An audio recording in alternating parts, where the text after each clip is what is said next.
ખડી ગામમાં ભાઈ પણ આપણા કુંભજીભાઈ છે, ત્યાં પણ ભદુભાઈ છે, પણ રમેશભાઈ છે, ત્યાં આસમભાઈ છે.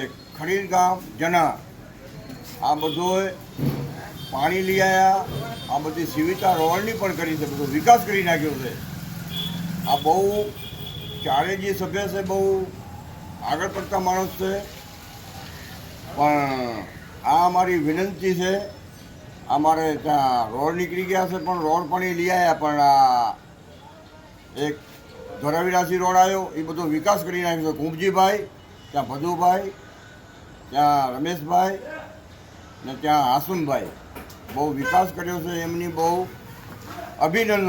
અને હેલિકોપ્ટર ને પણ આ ઋષિમુનિ જેવા છે પ્રભુ. ને અમારે ત્યાં ભીમ પાંડવ ઉપર ડુંગરમાં મામે ભાણેજ સિંદરી વાટી હતી, ત્યાં પાંડવ તપ કર્યા છે. પણ તો મામે ભાણેજ સિંદરી વાટી હતી તો એનો તાગ નહોતો આવ્યો. પણ મોટો ધામ છે ત્યાં અમારે ખડીર વિસ્તારની અંદર જના ગામથી ઉપર ડુંગર છે, ત્યાં પણ પાંડવ તાપ કર્યા છે પ્રભુ. આ અમારી વિનંતી છે, કોઈ બી પણ દાતારો તો ઉપર મોટો પણ ધામ છે. જય હો પ્રભુ.